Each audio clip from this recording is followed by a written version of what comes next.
بہت سارے ایسے مواقع ادا ہوتے ہیں کہ جس میں بندوں کا زیادہ سے زیادہ فائدہ ہو۔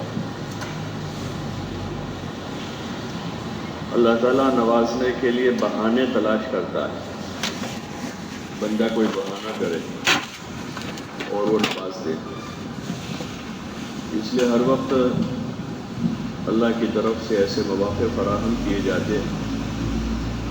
جس میں اپنے بندوں پر احسان کرے،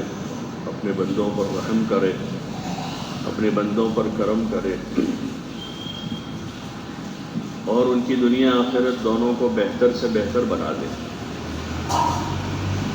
رمضان کا مبارک مہینہ اس کی ایک گھڑی ایسی ہی ہے کہ جس میں اللہ کی طرف سے نوازش ہے، رحمتیں ہیں، مغفرتیں ہیں۔ یہ چیزیں معمولی نہیں ہیں۔ اس وقت چونکہ دنیا کی قیمت کا انسان کو پتہ ہے تو پیسوں کے خاطر، دنیا کے مال و متاع کے خاطر، دنیا کی چاہتیں پوری کرنے کے جو اسباب ہیں اس کے خاطر آدمی گھنٹوں لگا دیتا ہے اور کتنی مشقت برداشت کرتا ہے۔ اگر اللہ کی رحمتوں کا انسان کو پتہ چلے کہ رحمت کیا چیز ہے اور مغفرت کیا چیز ہے،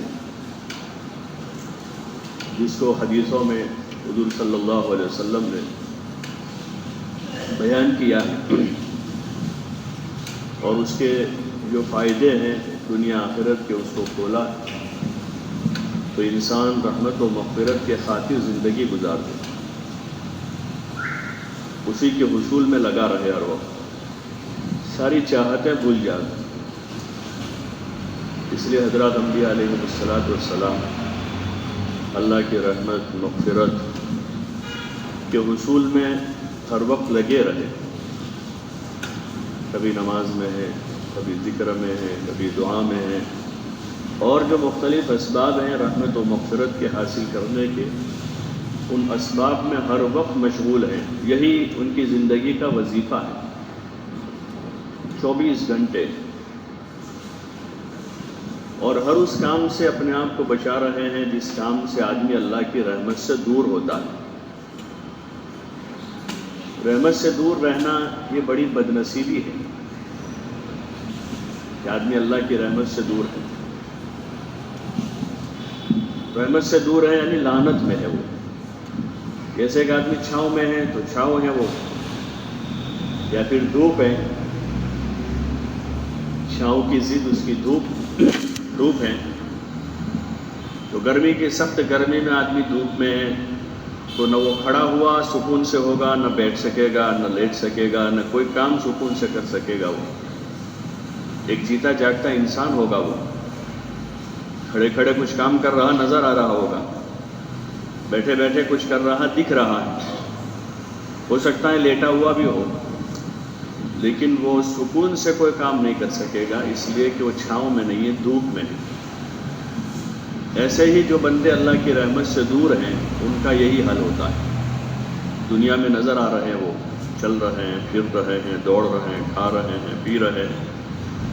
لیکن ان کی اندرونی کیفیت، اس لیے کہ رحمتوں کا نزول دلوں پر ہوتا ہے۔ سکینہ کے باب میں بھی حضرت شیخ نے کسی جگہ اچھی تفصیل کی ہے اس کی کہ سکینہ کیا چیز ہے، تو اس میں وہی راجح قول بیان کیا ہے کہ ایک رحمت خاصہ ہے اللہ کی جو مومنین کے قلوب پر اترتی ہیں، دلوں پر۔ وہ رحمت سکینہ جو ہے ایک خاص رحمت ہے، وہ دلوں پر اترتی ہے۔ تو رحمت کا جو تعلق ہے وہ انسانی قلب سے ہے۔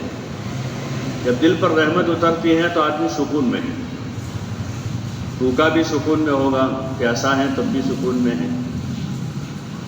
قلت اسباب کے ساتھ ہوگا تب بھی سکون میں ہوگا، اور اس کے پاس بہت سارے وسائل ہیں، دنیا ہے، وہ بھی وہ سکون میں ہوگا، اس لیے کہ اللہ کی رحمت کے سائے میں ہے۔ اور آدمی رحمت کے سائے سے نکلتا ہے تو پھر وہ اس سکون سے باہر ہو جاتا ہے۔ تو یہ جو مواقع ہیں جہاں مختلف جگہوں پر رحمتوں کے نزول کا تذکرہ ہوا ہے، اس رمضان کا جو پہلا عشرہ ہے اس کو رحمتوں کا عشرہ کہا، جو گزر چکا، دوسرا بھی پورا ہونے کے قریب ہے۔ ایسے دینی مجلسوں کی شرکت آدمی اللہ کی رحمت میں ہوتا ہے۔ رحمت خاصہ ان مجلسوں کو ڈھانپتی ہے کہ جہاں اللہ کا ذکر ہوتا ہے۔ آدمی تلاوت کر رہا ہے تو وہ رحمت کے سائے میں، دین کی باتیں، اللہ کی بات آدمی کہہ رہا ہے، سن رہا ہے تو وہ اس رحمت میں، لیکن اس کا احساس نہیں ہے۔ اس لیے آدمی رحمت کی مجلسوں کو چھوڑ کر اور رحمت والے جو اسباب اور کام ہیں اس کو چھوڑ کر آدمی ایسی جگہ جاتا ہے جہاں سراسر انسان کا نقصان ہوتا ہے۔ اس لیے بزرگ کا قول فضائل میں حضرت شیخ نے نقل کیا ہے کہ یا اللہ تو مجھے ذاکرین کی، حضرت داؤد علیہ السلام کا قول ہے شاید، کہ مجھے ذاکرین کی مجلس سے غافلین کی مجلس کی طرف جاتا ہوا دیکھے تو میرے پیر توڑ دے، یعنی اتنا بڑا بھاری نقصان کروں گا میں، اس سے بہتر ہے کہ پیر ٹوٹ جائے میرے، تاکہ میں ادھر جاؤں ہی نہیں، کیونکہ پیر ٹوٹنے کا نقصان کم ہے اور جو اس مجلس میں جا کر میں نقصان کروں گا وہ اس سے زیادہ ہے، کیونکہ وہ سمجھتے تھے۔ تو اس لیے ایسے مواقع سے فائدہ اٹھانا چاہیے، رحمت کے جھونکوں سے اللہ کی مغفرت کے دہانے کھلتے ہیں تو ایسے مواقع سے، اور آدمی کو استحقاق پیدا کرنا چاہیے، اپنے اندر صلاحیت پیدا کرنی چاہیے کہ رحمت میرے اوپر اترے، مغفرت کا میں مستحق بنوں، اس کے اسباب اختیار کرنے چاہیے۔ جیسے دنیاوی منافع کے خاطر لوگ اپنے آپ کو مستحق بتاتے ہیں کہ بھئی میں مستحق ہوں، مجھے دوائی دلا دو، میرا گھر بنوا دو، میرے کپڑے کروا دو، میں مستحق ہوں۔ آدمی اپنا استحقاق ثابت کرتا ہے، کوشش کرتا ہے کہ مجھے یہ منافع حاصل ہو۔ تو ایسے اللہ کے وہاں سے استحقاق کیا ہے؟ کس چیز سے آدمی رحمتوں کا، مغفرتوں کا مستحق بنتا ہے، اور کون سے وہ اسباب ہیں جس سے آدمی اللہ کی رحمتوں سے، مغفرتوں سے دور ہو جاتا ہے؟ آدمی کو اس کی کوشش کرنا چاہیے، اور خصوصاً ایسے مواقع پر کہ آدمی رحمت کا مستحق بنا رہے ہر وقت۔ اس کے لیے آدمی کا اللہ کا فرما بردار ہونا ضروری ہے، فرما بردار بن کے رہے، اس کا مطالبہ ہر وقت ہر انسان سے ہے، 24 گھنٹے کسی حال میں نافرمان بن کے نہ رہے، کسی حال میں، نہ رات کے اندھیرے میں، نہ دن کے اجالے میں، نہ آدمی تجارت کاروبار میں، نہ اپنے گھر میں، کہ کسی وقت کسی حال میں آدمی نافرمانی کے ساتھ نہ ہو۔ نافرمانی اور گناہ ایسی چیزیں جو رحمت سے دور کر دیتا ہے آدمی، چاہے کسی بھی قسم کا گناہ ہو، چھوٹا ہو بڑا ہو، اس لیے کہ چھوٹا گناہ بھی جو ہے اس کا عادی ہو جانے سے بڑا ہو جاتا ہے۔ بعض چھوٹے چھوٹے گناہ ہیں جن کو ہم ویسے نظر انداز کر دیتے ہیں، گناہ تو گناہ ہی ہے، آگ تو آگ ہی ہے، چاہے چھوٹی سی چنگاری ہو، ایک بڑا شعلہ ہے اور ایک چھوٹی سی چنگاری ہے۔ کوئی آدمی شعلہ نہیں لیتا ہے، لیکن چلو بھائی چنگاری دے دو، میں اپنے گھر میں لے جا کے رکھ دوں گا، کوئی کہتا ہے؟ کہ چنگاری سے بھی آدمی جو ہے بے فکر نہیں ہوتا ہے کہ یہ چنگاری شعلہ بن جائے گی، پورا گھر جلا دے گی، جنگل جلا دے گی، ایک چنگاری میں اتنی طاقت ہے۔ تو ایسے ہی گناہ چاہے چھوٹا ہو بڑا ہو، گناہ گناہ ہے، گنہگاری کی حالت میں آدمی نہ رہے۔ اللہ اپنے بندوں سے ہی چاہتا ہے کہ فرما بردار بن کے رہے، اور جگہ جگہ اللہ تعالیٰ نے اس کا حکم دیا ہے کہ مسلمان بن کے رہیں، فرما بردار بن کے رہیں، اللہ کی اطاعت کے ساتھ رہیں، اللہ اور رسول صلی اللہ علیہ وسلم کی اطاعت کریں تاکہ تم پر رحم کیا جائے۔ اطیعوا اللہ و اطیعوا الرسول لعلکم ترحمون، کہ اللہ رسول کی اطاعت کرو تاکہ تم پر رحم، وہی رحم ہے یہ کہ رحم کیا جائے، وہی ایک سبب ہے اللہ کی رحمت کے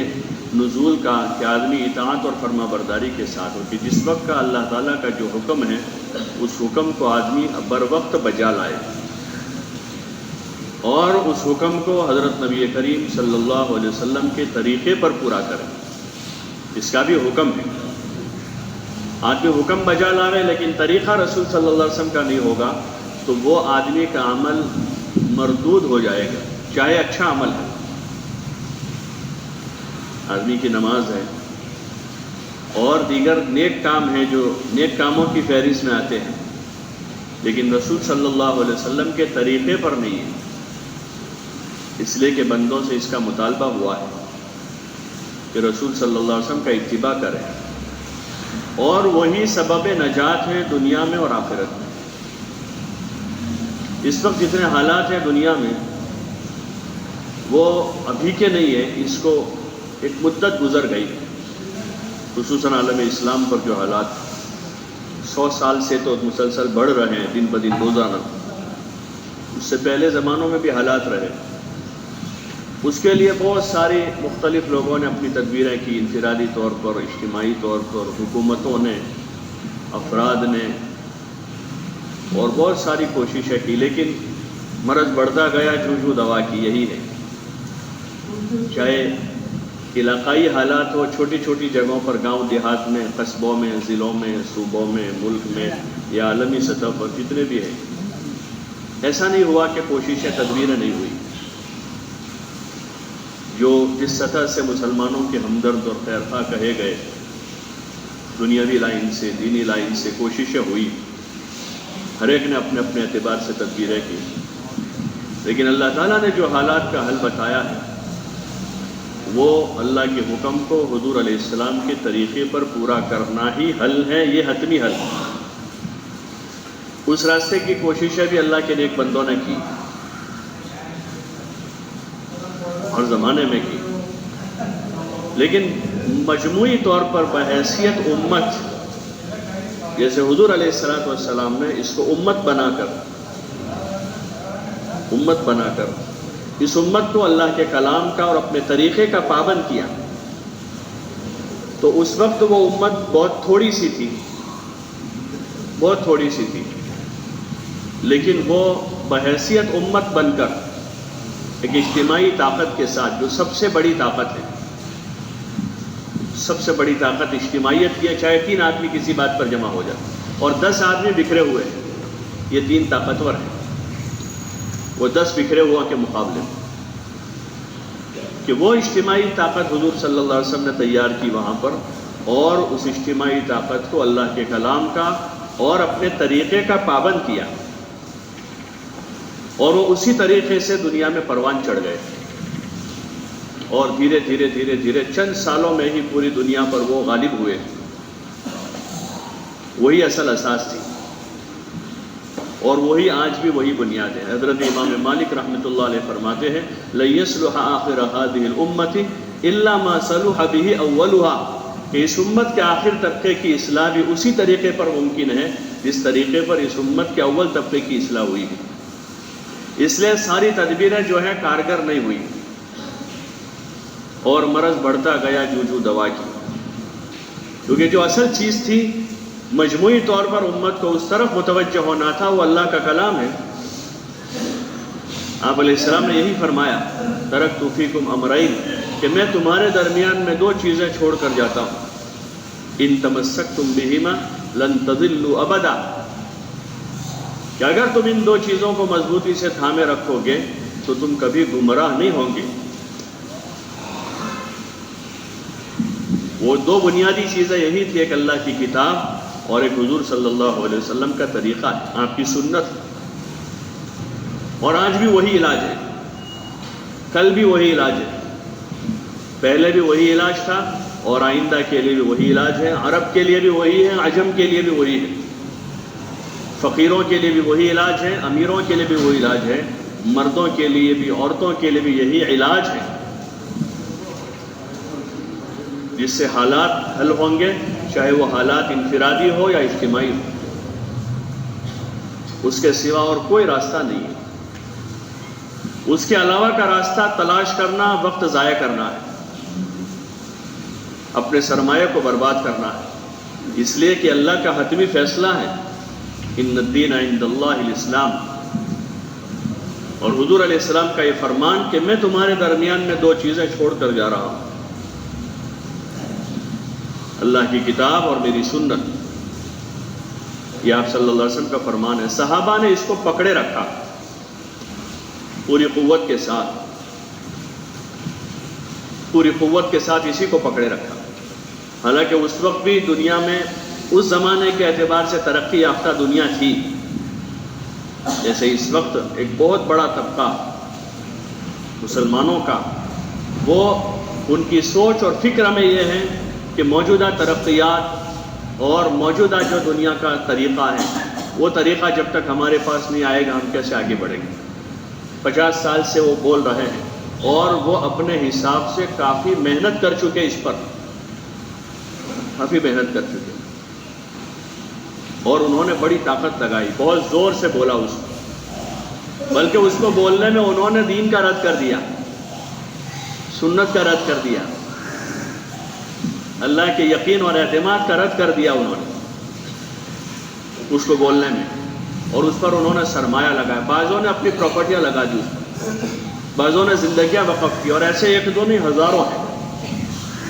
ہزاروں لوگ ایسے میں جنہوں نے زندگیاں وقف کر دی کہ بھئی دنیا میں جو ہے ایجوکیشن رائج ہو جائے۔ وہ ایجوکیشن کا ایک ہوا لے کر کھڑے ہوئے، کوئی سیاست کا وہ لے کر کھڑے ہوئے کہ جب تک ہم سیاست میں نہیں ہوں گے ہم غالب نہیں آئیں گے۔ کوئی ملک کا وہ ہوا لے کر کھڑے ہوئے، جب تک ہمارے پاس ملک نہیں ہوگا ہم دنیا پر کامیاب نہیں ہو سکتے۔ کوئی جدید علوم کا وہ لے کر آیا، کوئی سائنس لے کر آیا، کوئی ٹیکنالوجی لے کر آیا، لیکن جو اصل بات اللہ رسول نے بتائی تھی وہ سبھی بھول گئے۔ اللہ کے نیک بندے ہر زمانے میں یاد دہانی کرتے رہے، کہتے رہے، جیسے انبیاء علیہ السلام کے دور میں غالب اکثریت وہی ہوتی تھی جو اسی قسم کی باتیں کرتی تھی۔ حضرت شعیب علیہ السلام کے زمانے میں، حضرت ہود علیہ السلام کے زمانے میں، حضرت لوط علیہ السلام کے زمانے میں، حضرت نوح علیہ السلام کے زمانے میں، حضرت موسیٰ علیہ السلام کے زمانے میں، یہ مختلف پیشہ لوگ ہیں جن کی مثال اللہ پاک نے کلام پاک میں بیان فرمائی کہ کہیں کسی نبی کے مقابلے میں طاقتور بادشاہ ہے، کسی نبی کے مقابلے میں تاجر قوم ہے، کسی نبی کے مقابلے میں جو ہے ایگریکلچر کا ایک زبردست ماحول ہے، کھیتی باڑی ہے وہاں،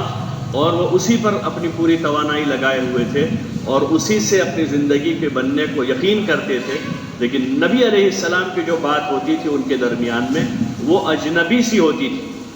جب وہ جا کر ان کے درمیان میں بات کرتے تھے تو بڑی بڑی کھیتی والے جب جاگیردار ہوتے تھے، زمیندار ہوتے تھے، وہ کہتے تھے کہ تم نماز روزے کی بات کرتے تھے، اور اتنی ہمارے پاس اتنے سارے اسباب ہیں، وسائل ہیں، اسی پر ہمارے باپ دادا نے ترقی کی ہے، اور تم یہ کہہ رہے ہو نماز پڑھیں گے کامیاب ہو جائیں گے، یہ کیسی عجیب بات لے کر آئے تھے۔ جب وہ ان کے پاس جا کر ان کو کہتے تھے بھائی نماز پڑھو، اللہ کا حکم پورا کرو، اللہ تمہارے اسباب میں برکت کرے گا، اللہ تمہیں تمہیں آگے بڑھائے گا، اللہ تم کو روزی دے گا، تو وہ اسی کا ٹکراؤ چلا، اور یہ ٹکراؤ کے جو آخری میدان ہوگا وہ دجال کے ساتھ اس امت کے صلحاء اور ایمان والوں کا ٹکراؤ ہوگا، جو دجال کے ساتھ ٹکرائیں گے۔ اور وہ مقابلہ، یہ جو مقابلہ اس وقت چل رہا ہے یہ بہت ہلکا ہے، ابھی بھی اس وقت جو چل رہا ہے، اس وقت تو اسباب وسائل ہیں لوگوں کے پاس، زمینیں ہیں، کھیتیاں ہیں، پیسہ ہیں، سونا چاندی ہے، غریب سے غریب آدمی کے پاس بھی 2 وقت کا کھانا ہے، پہننے کا کپڑا ہے۔ آخری جو معرکہ ہوگا وہ دجال کے ساتھ ہوگا اس امت کا، جس کی خبر حضور پاک صلی اللہ علیہ وسلم نے دی ہے۔ صحابہ فرماتے ہیں کہ جب آپ علیہ السلام مسجد میں دجال کا تذکرہ فرماتے تھے تو ہم کو اتنا ڈراتے تھے اس سے کہ ہم یہ سمجھتے تھے کہ دجال پیچھے کھجور کے کھیت میں بیٹھا ہے، ابھی آ جائے گا۔ اور آپ علیہ السلام فرماتے تھے کہ دجال سے سارے نبیوں نے اپنی امتوں کو ڈرایا ہے، یہ ایسا فتنہ ہے، سارے نبیوں نے ڈرایا ہے، اپنی امتوں کو چوکنا کیا ہے، اس لیے کہ انبیاء علیہ السلام اپنی امتوں پر مہربان ہوتے ہیں، جیسے والدین مہربان ہوتے ہیں، چھوٹی چھوٹی بات کی تاکید کر، دیکھو بیٹا سائڈ پر چلنا، راستے میں چلنا، راستہ کراس کرو ذرا دیکھ کر جانا، سائیکل سلو چلانا، ساری تاکید کرتے ہیں نا۔ حالانکہ وہ بچہ ایکسپرٹ ہے ساری چیزوں میں، وہ ابا سے زیادہ اچھی سائیکل چلاتا ہے، لیکن وہ مہربانی ہے ابا کی کہ اس کو بار بار تاکید کرتے ہیں۔ ایسے انبیاء علیہ السلام اپنی امتوں پر مہربان ہوتے تھے، شفقت ہوتی تھی ان کی، اور ان کو جو کہ خصوصی ذمہ داری دے کر بھیجا جاتا تھا کہ وہ لوگوں کو جہنم سے بچاویں اور دنیا کے بھی فساد سے، عذاب سے اور ایسے کاموں سے جو اللہ کے عذاب میں مبتلا کرنے والے ہیں ایسے کاموں سے لوگوں کو بچاوے۔ تو اس لیے سارے نبیوں نے ڈرایا، اس لیے اس سے ڈرنے کی ضرورت ہے کہ ہم حضور کے طریقے سے آگے پیچھے نہ ہوں۔ آپ کے طریقے سے اگر آگے پیچھے ہوئے تو پھر ہم مدد کے مستحق نہیں ہیں، پھر مدد کے مستحق نہیں ہیں۔ مدد کے مستحق امت اسی وقت ہے جب حضور کے طریقے پر قائم ہوگی ہے۔ اس لیے خلفائے راشدین نے اسی کی کوشش کی،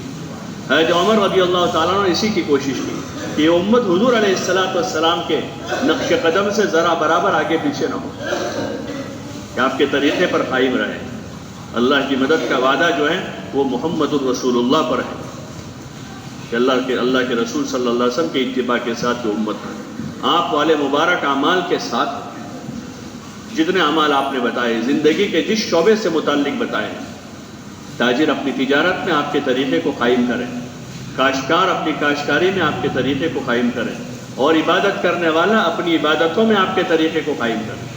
تجارت کرنے والا تجارت میں آپ کے طریقوں کو قائم کریں، اور سیاست کرنے والا سیاست میں آپ کے طریقوں کو قائم کرتا رہے گا تو وہ اللہ کی مدد کا مستحق رہے گا، چاہے اکیلا ہوگا، چاہے وہ اکیلا ہوگا۔ لیکن اگر وہ حضور کے طریقے پر ہے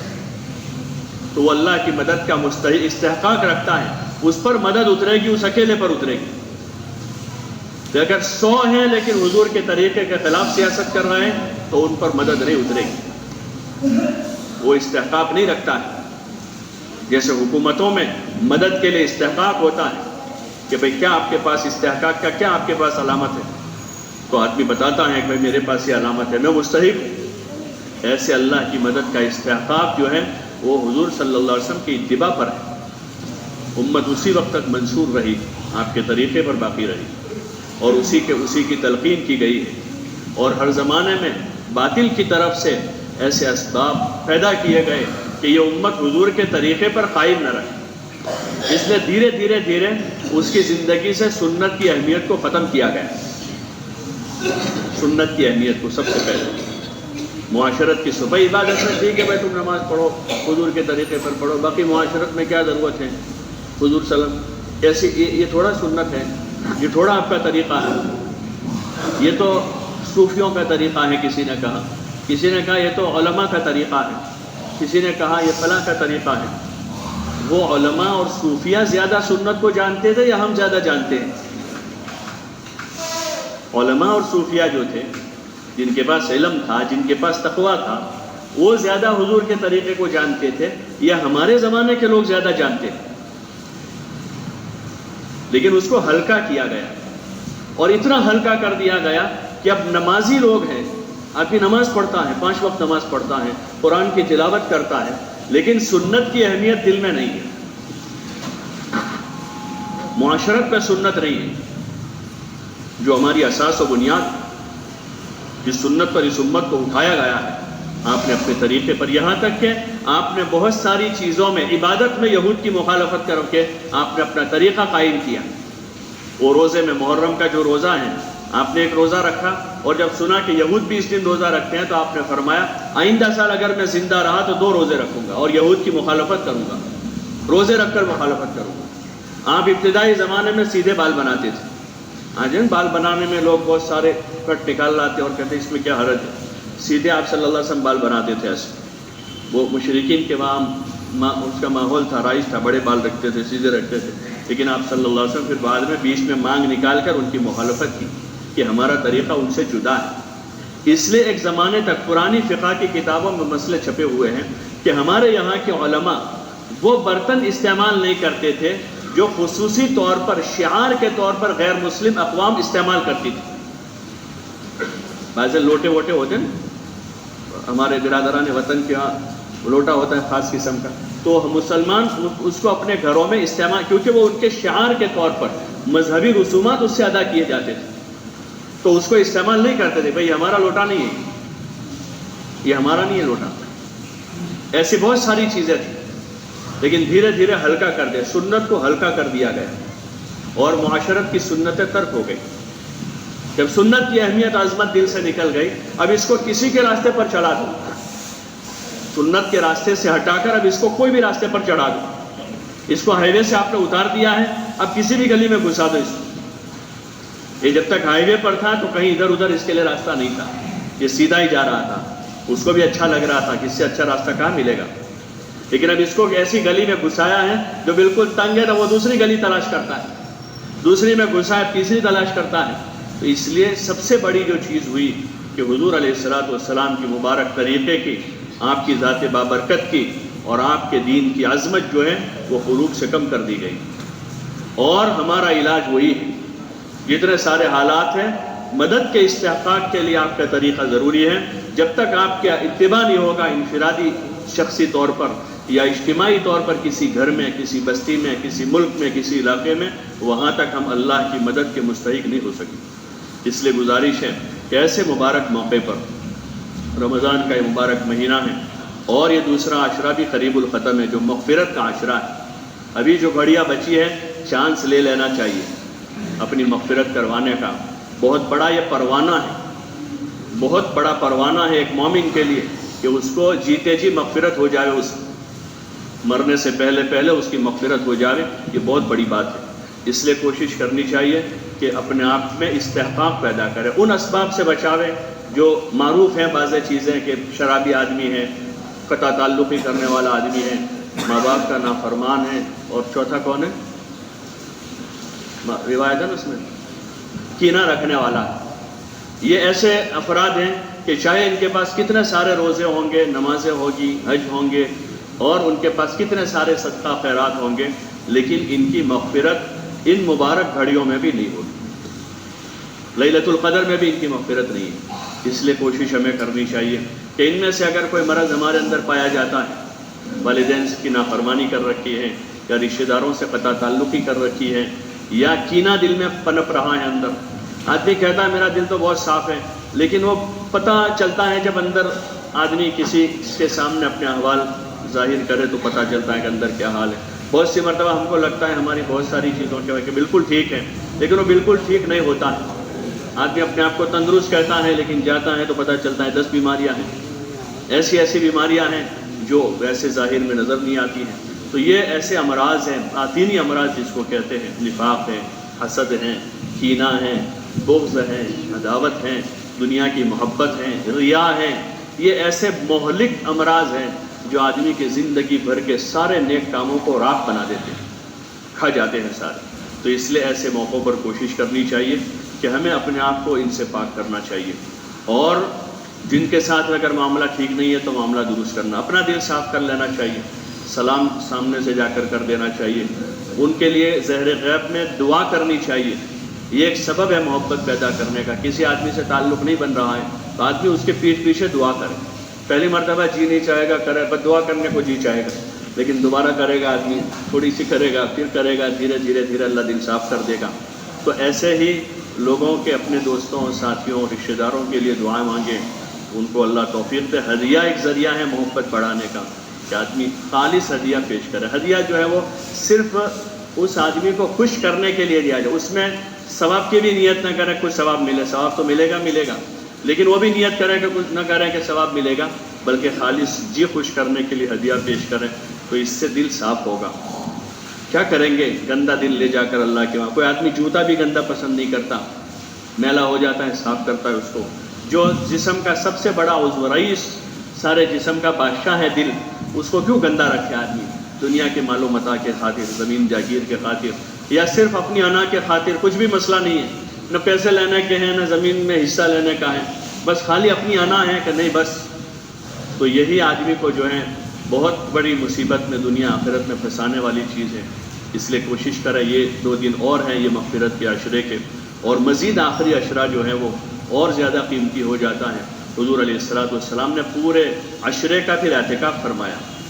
اور اخیر تک اعتکاف کرتے رہے۔ آپ کے بعد ازواج مطہرات بھی اعتکاف کرتی رہی، بہت بڑا عمل۔ اس لیے اللہ توفیق دے، اگر زندگی میں کبھی نہیں کیا تو اسی رمضان کو غنیمت سمجھنا چاہیے۔ لیلۃ القدر کے بھی زیادہ امکانات اسی میں ہیں، آخری عشرے میں اس کی تاخراتوں میں ہیں، تو اس لیے کوشش کرنی چاہیے کہ آخری عشرے کا اعتکاف کر لیں، اللہ کے دربار میں، اس کی بارگاہ میں پڑ جاویں۔ جب اس سے تعلق پیدا ہو جائے گا تو اور کسی جگہ جی نہیں لگے گا۔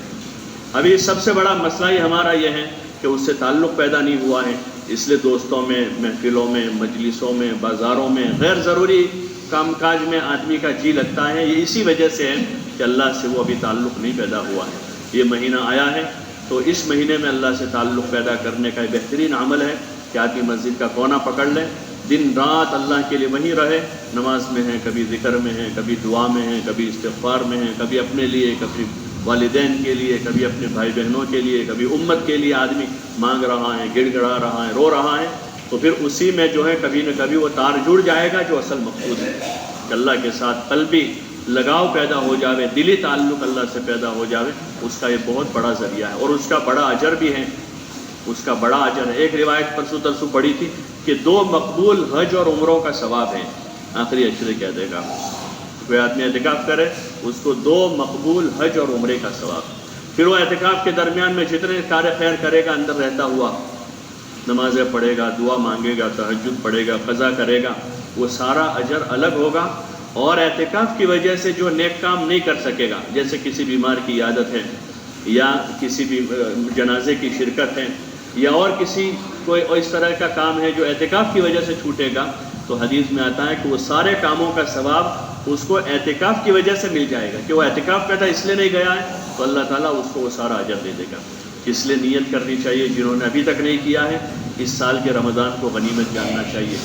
ابھی 2-3 سال پہلے ہمارے عالم برطانیہ سے واپس آئے رمضان میں، تو کہنے لگے آخری عشرے میں کہ وہاں اعتکاف کرنے کے لیے مسجد کمیٹی کو درخواست دینی پڑتی ہے، اس لیے کہ اعتکاف کرنے والے بہت ہوتے ہیں ہر سال، تو وہ آگے سے رمضان میں درخواستیں قبول کرتے ہیں کہ کون کون چاہتے ہیں. پھر 100-150 آدمیوں کی درخواست آئی ہے. مسجد میں مثلاً کیپیسٹی 50 آدمیوں کی ہے، تو 50 درخواستیں منظور کرتے ہیں کہ بھائی 50 آدمیوں کو اس سال موقع ملے گا، باقی آئندہ سال کر لیں. انگلینڈ میں تو یہ سعادت کی چیز ہے کہ آدمی ایسے کاموں میں تنافس کرے، آگے بڑھے. اللہ کرے کہ ہمارے یہاں فضا بنے کہ لوگ اس کے شوق رکھتے ہوں، رغبت رکھتے ہوں اللہ کے دربار میں پڑھنے کی، اس کو سعادت سمجھتے ہوں. تو پھر اللہ پاک ایسی ان عبادتوں اور ایسے تعلق اور دعاؤں کے ذریعے سے اللہ بہت ساری دنیاوی جھنجھٹوں سے نجات دے دیتا ہے. ابن آدم تفرغ لعبادتی املأ صدرک غنی واسد فقرک. ابن آدم تو میری عبادت کے لیے فارغ ہو جا، تیرے دل کو غنا سے بھر دوں گا، تیری فقیری دور کر دوں گا. تو ایسے مواقع تلاش کرنے چاہیے کہ اللہ کے ساتھ آدمی اپنا تعلق ایسا بنا لے اور دعا والا بنے. وہ دعا والا بنے کہ اللہ سے ایک لگاؤ پیدا کیا ہے اور دعا کی طاقت آدمی نے حاصل کی ہے. اس دعا کی طاقت کے ذریعے سے بڑے بڑے کام ہوتے ہیں. دنیا میں جتنے فیصلے ہوئے ہیں سب دعا سے ہوئے ہیں. انبیاء علیہ السلام کے جتنے قصے ہیں، نوح علیہ السلام نے دعا مانگی تو ایسا طوفان آیا نا کہ سارے نافرمان ختم ہو گئے. موسیٰ علیہ السلام نے دعا مانگی، وہ دعا قبول ہوئی تو فرعون ہلاک ہوا ہے. موسیٰ علیہ السلام کے پاس کوئی فوج نہیں تھی. یونس علیہ السلام نے مچھلی کے پیٹ میں دعا مانگی تو مصیبت سے باہر آئے. حضور علیہ السلام نے بدر کی رات میں دعا مانگی تو اللہ پاک نے مدد اتاری فرشتوں کی.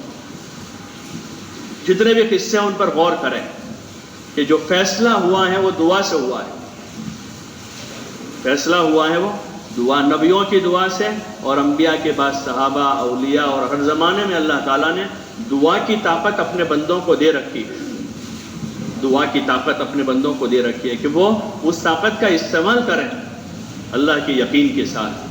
اس لیے کوشش کرنی چاہیے کہ ہمیں اپنے اللہ سے ایسا ربط و تعلق بنانا ہے کہ عبادت کے قوت سے اور اپنی زندگی کو اتباع کے راستے پہ لا کر اللہ کے ساتھ خصوصی تعلق بنا کر دعا کی طاقت حاصل کرنی ہے تاکہ ہم اپنا بھی اور امت کا بھی اس دعا کے راستے سے کچھ بھلا کر سکیں. اس لیے کوشش کریں اعتکاف کی بھی نیت بناویں کہ انشاءاللہ آخری عشرے میں اعتکاف کریں گے. جو خود نہیں کر پا رہے ہیں یا کسی اپنے قریبی کو، بیٹے کو، ابا کو، بھائی کو بٹا سکتے ہیں تو ان کو ترغیب دیں کہ وہ بیٹھیں. گھر میں عورتوں سے بھی گزارش کریں.